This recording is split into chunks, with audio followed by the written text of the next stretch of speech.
ये सब चीज़ में वो क्यों बोलने जाएंगे कि ताजमहल हिंदू मंदिर था, वो क्यों बोलने जाएंगे कि जीसस क्राइस्ट भारत में रहा।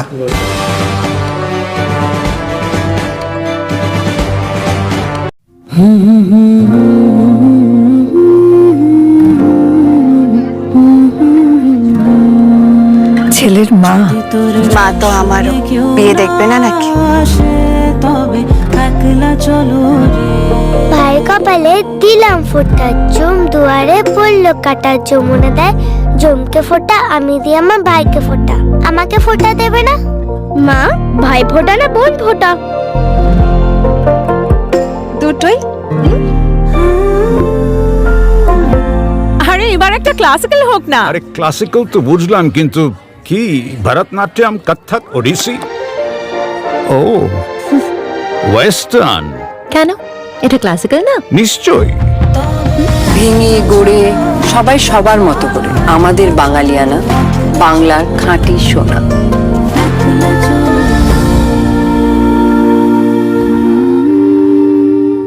Exclusive jewellery collection DTC London द्वारा best showroom award winner RR Agarwal jewellers, Kolkata Jaipur के बाद अब रौरकेला में भी RR अग्रवाल ज्वेलर्स, रिश्ता भरोसे का।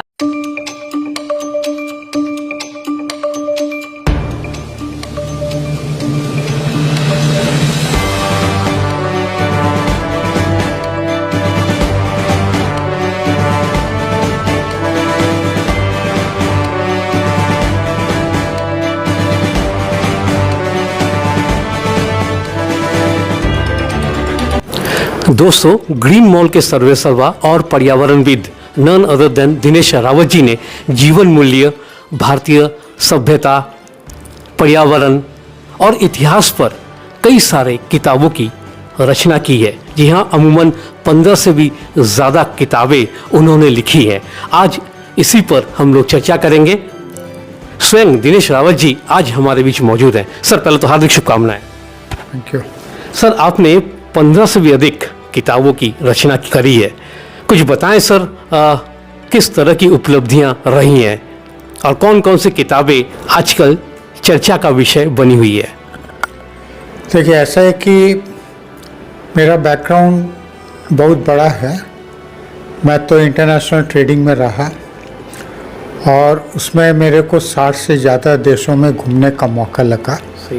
टूरिस्ट के हिसाब से नहीं, as a businessman, as an observer. तो बहुत कुछ सीखा और उसमें मेरा यही तमन्ना रहती थी कि मैंने जो सीखा है वो मेरे लिए नहीं है, वो देश के लिए है, समाज के लिए है। तो उसमें क्या मैंने जो सीखा, उसमें मेन था कि गार्डनिंग, प्लांट, लैंडस्केपिंग, ये सब के बारे में, फार्म्स के बारे में। तो ये मेरा मेन लाइन ऑफ एक्टिविटी रहा इंटरनेशनल ट्रेडिंग छोड़ने के बाद। लेकिन साथ साथ मेरी इतिहास में भी स्टडी चल रही थी और वो बहुत गहरी स्टडी थी, बहुत ही रहस्यमयी स्टडी थी। ऐसा इतिहास जो भारत के लोगों का इतिहास भारत के लोगों से ही छुपा दिया गया, और वो छुपाया गया सिर्फ भारत के लिए नहीं, सारे विश्व के लिए। तो उसमें मेरा 35 साल का रिसर्च रहा। उसके ऊपर मैंने कई काम किए, कई तरीके से लोगों तक पहुंचाने की कोशिश की। मैंने कांग्रेस के ज़माने में तो सवाल नहीं था कि मैं कुछ कर सकता था, लेकिन जब श्री नरेंद्र मोदी और बीजेपी की गवर्नमेंट आई तो मैंने सोचा कि अब जो है आकाश साफ हो गया है। लेकिन मैंने श्री नरेंद्र मोदी को एक पत्र लिखा, बताया कि किस तरीके से भारत का इतिहास को छुपा दिया गया है। और वो छोटी मोटी घटनाएं नहीं कि महाराणा प्रताप को नहीं दिखाया और पृथ्वीराज चौहान को ग्लोरीफाई नहीं किया और मुग़ल आक्रांताओं को हम लोग ने ग्लोरीफाई कर दिया, ब्रिटिश लोगों ने जो अत्याचार किए वो हमने नहीं दिखाया। ये सब छोटी मोटी चीज़ है, बहुत बड़ी बड़ी चीज़ें हैं जो हम लोग से छुपा दी गई हैं। फिर जो है 2025 में भी मैंने श्री नरेंद्र मोदी को चिट्ठी लिख करके कुछ फॉलोअप करने की कोशिश की, और जब नहीं हुआ तो मैं गार्डनिंग रिलेटेड किताबें तो कई वर्षों से लिख रहा हूँ, 10-12 वर्षों से लिख रहा हूँ। लेकिन तब मैंने ये एक नया सीरीज़ चालू किया, ग्लोरीज ऑफ इंडिया।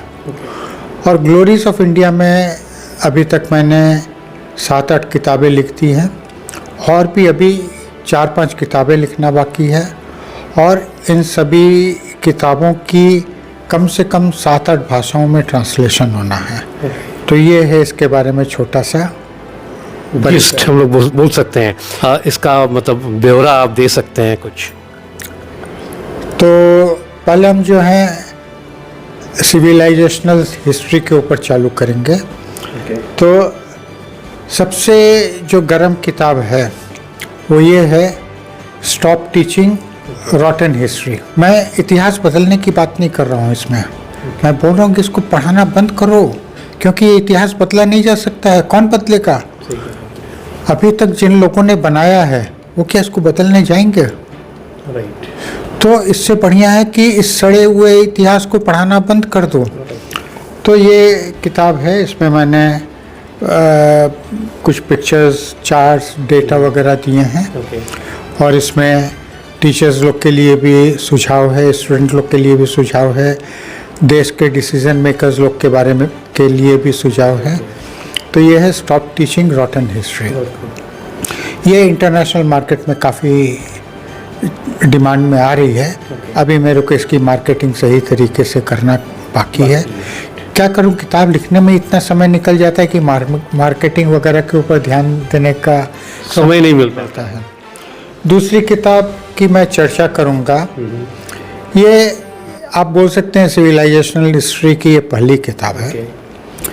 ये किताब मैंने लिखी थी श्री नरेंद्र मोदी को प्रेजेंट देने के लिए कि आपको जो पत्र लिखा था 2014 में उसका जवाब नहीं मिला, लेकिन वो पत्र मर नहीं गया, उसकी गूंज अभी भी है, लेटर द टीको। तो ये मेरी इस सीरीज़ की पहली किताब है। इसके बाद ये एक किताब है कि मिस्ट्रीज सॉल्व्ड, यानी कि दुनिया में जितनी भी मिस्ट्रीज हैं, हम लोग पढ़ते हैं ना कि वो लोग ने 80 टन का पत्थर कैसे उठाया होगा, इजिप्ट के पिरामिड कैसे बने होंगे, वहाँ पे कोई नदी नहीं है, कैसे वो लोग पत्थर बड़ा भारी लेके आए, ये सब मिस्ट्री है। लेकिन ये मिस्ट्री नहीं है, ये है सिर्फ हम लोग का शॉर्ट विज़न। हम लोग देख नहीं सकते हैं कि हम लोग कितना एडवांस थे और ये सब चीज़ हम लोग के लिए एकदम मामूली चीज़ थी। हम लोग कितना एडवांस थे उसके बारे में अगर आपको बताऊं तो ये होगा कि हम लोग जितना एडवांस थे उसके मुकाबले में आज का एडवांसमेंट सिर्फ 10-15% है। ठीक है ना? हम लोग जितना अपने को होशियार समझ रहे हैं नहीं है हम लोग। हमारे पूर्वज हम लोग से बहुत बहुत बहुत ज़्यादा होशियार थे। उसके बारे में कभी आपको डिस्कस करना है तो उसके बारे में डिस्कस कर सकते हैं। अगली पुस्तक है कि history hides but Bharat remembers. दुनिया का इतिहास छुपा रहा है, वर्षों से, सेंचुरी से छुपा रहा है। उन लोगों ने हम लोग को समझा दिया है, हम लोग को पढ़ा दिया है कि हमारे पूर्वज एप्स हैं, मंकीज़ हैं। उन्होंने हम लोग को बता दिया है कि मेसोपोटामिया, इजिप्ट, ग्रीस, वो लोग बहुत एडवांस थे, वहाँ से सिविलाइजेशन भारत में आई है। हम लोग आर्यन हैं, आर्यन साउथ सेंट्रल एशिया से यहाँ पे आए हैं, सब झूठ है।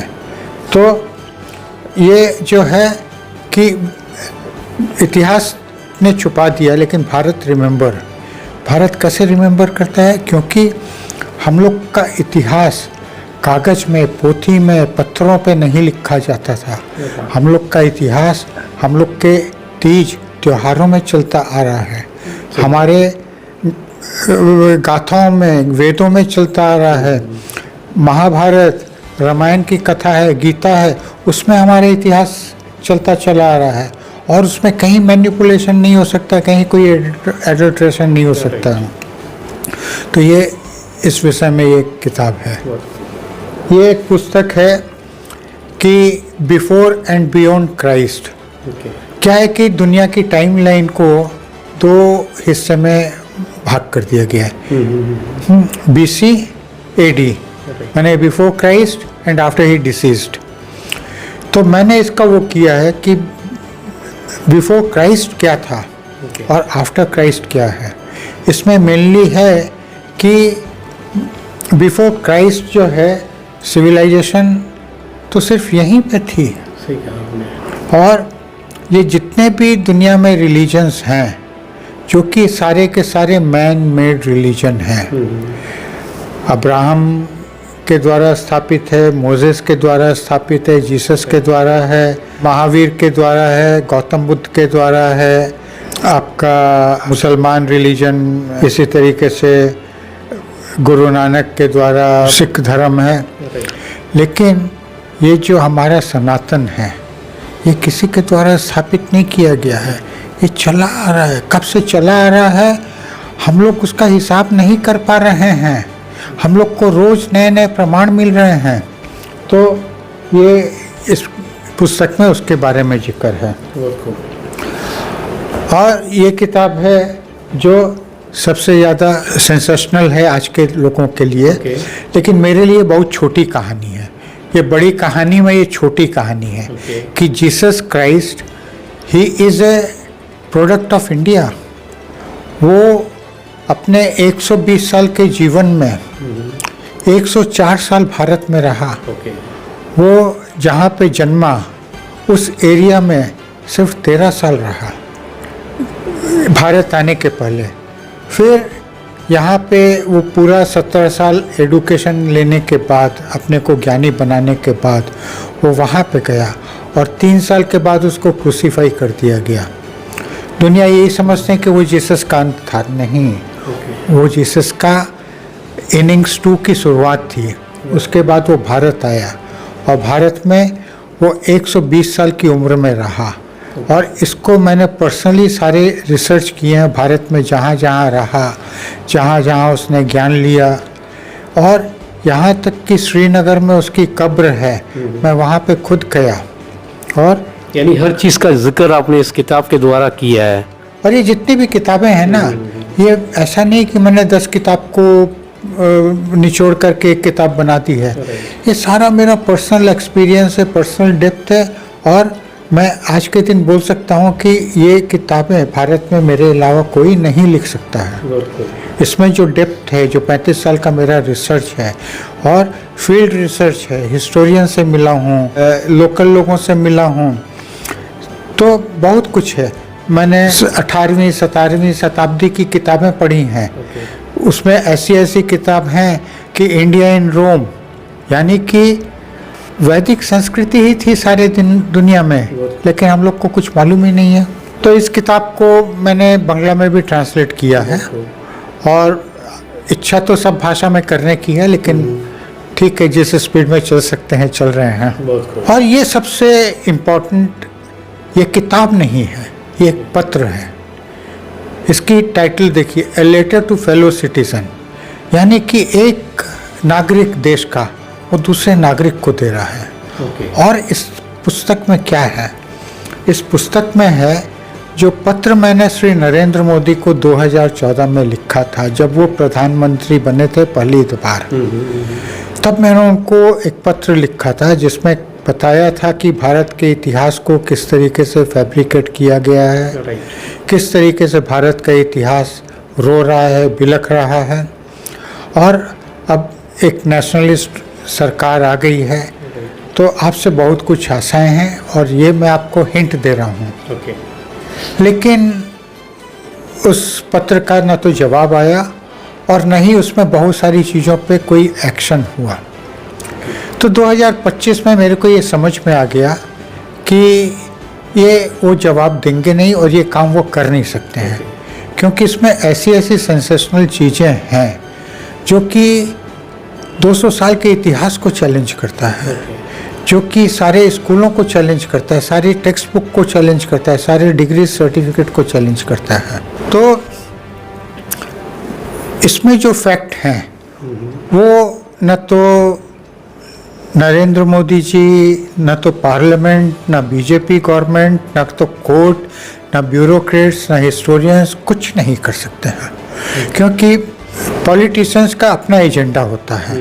उनका एजेंडा होता है कि देश के नागरिकों को खुशी बनाए देश की उत्थान हो। ये सब चीज़ में वो क्यों बोलने जाएंगे कि ताजमहल हिंदू मंदिर था, वो क्यों बोलने जाएंगे कि जीसस क्राइस्ट भारत में रहा। तो कोर्ट में ये सब प्रमाण नहीं किया जा सकता है, क्योंकि कोर्ट को जो एविडेंस चाहिए वो एविडेंस हो नहीं सकता है, क्योंकि कोर्ट जो है श्रुति को तो मानेगा नहीं। कोर्ट तो बोलेगा कागज कहाँ है, तो 15,000 साल पुराना कागज कहाँ से आएगा। तो इस पुस्तक में मैंने श्री नरेंद्र मोदी को जो पत्र लिखा था उसके बारे में सारा हमने जिक्र किया है कि मैंने श्री नरेंद्र मोदी को क्या क्या लिखा था और उसके पीछे का फैक्ट क्या है। यानी कि मैंने ये पत्र सिर्फ हवा में नहीं लिख दिया था कि मैं प्रधानमंत्री को एक पत्र लिखना चाहता हूँ, पॉपुलर होना चाहता हूँ, नहीं। तो उसी के पीछे काफ़ी सारे अन्वेषण भी आपने किए हैं। तो ये इस पुस्तक के हर चैप्टर मेरे हर पैराग्राफ को इलस्ट्रेट करता है, और ये एक पुस्तक है जो एक नागरिक की तरह से दूसरे नागरिक को दी जाती है, और ये मैं आज आपको दे रहा हूँ एक नागरिक की तरफ से दूसरे नागरिक को। Landscaping expertise for India. ये मेरी गार्डनिंग रिलेटेड बुक्स की सीरीज की लेटेस्ट किताब है। इसमें भारत के कंडीशन में किस तरीके से लैंडस्केपिंग हो सकती है, बंगाल की क्या पोजीशन है, सब स्टेट के बारे में इसमें दिया हुआ है। तो ये मेरी गार्डनिंग रिलेटेड पुस्तक है। तो ये लैंडस्केपिंग एक्सपर्टीज फॉर इंडिया है, और इसमें सब कलरफुल इलस्ट्रेशंस दे करके किसी भी लैंडस्केपर के लिए, गार्डनर के लिए बहुत इजी बना दिया गया है। इसी तरीके से एक दूसरी पुस्तक है टेरेस गार्डनिंग। आज जिस तरीके से शहर गर्म हो रहे हैं, जिस तरीके से छतें गर्म हो रही हैं, जिस तरीके से गर्मी पड़ रही है, उसमें बहुत ज़रूरी है कि लोग अपने छतों को हरियाली से भरें। तो उसी उद्देश्य से ये किताब है टेरेस गार्डनिंग के ऊपर। इसमें भी सारे प्रैक्टिकल सॉल्यूशंस हैं। ये मेरी दूसरी किताब है, ये 2008 में मैंने लिखी है। इसमें भारत में मैंने 100 से भी ज़्यादा तरह के पाम्स इंट्रोड्यूस किए। फॉक्सटेल पाम वगैरह सब मैंने इंट्रोड्यूस किए हैं। तो इसमें सारे पाम्स का डिस्क्रिप्शन है, और ये भी बहुत अच्छी रेफरेंस बुक है लोगों के लिए। और ये है ग्रीन योर सराउंडिंग। ये है जो होम गार्डन बनाना चाहते हैं, इंडोर प्लांट लगाना चाहते हैं, आउटडोर प्लांट लगाना चाहते हैं, प्लांट का आइडेंटिफिकेशन है, वो किस तरीके से उसको बचा के रखेंगे, किस तरीके से हेल्दी प्लांट रखेंगे। तो ये मेरी गार्डनिंग की सीरीज़ की है। तो दोस्तों, अगर आप इन किताबों को संग्रह करना चाहते हैं तो स्क्रीन पर दिए गए नंबर पर संपर्क कर सकते हैं। तो दोस्तों, ये थी आज की वीडियो। अगर आप इस चैनल पर नए हैं तो इस चैनल को लाइक और सब्सक्राइब करना ना भूलें। फिर मिलते हैं अगले किसी वीडियो में। सर, हमसे बातचीत करने के लिए आपका बहुत बहुत शुक्रिया। बहुत बहुत धन्यवाद। 24/7 ताज़ा समाचार के पाठकों के लिए मेरी तरफ से हार्दिक शुभकामनाएं। নমস্কার, আমি ঋতুপর্ণা সেনগুপ্তা। 24/7 তাজা সমাচারের জন্য রইল আমার অনেক অনেক শুভেচ্ছা, ভালোবাসা। All the best. 24/7 তাজা সমাচারের সকল দর্শকদেরকে আমার পক্ষ থেকে অনেক অনেক শুভেচ্ছা। Exclusive jewellery collection DTC London द्वारा best showroom award winner RR Agarwal jewellers, Kolkata Jaipur के बाद अब रौरकेला में भी RR अग्रवाल ज्वेलर्स, रिश्ता भरोसे का।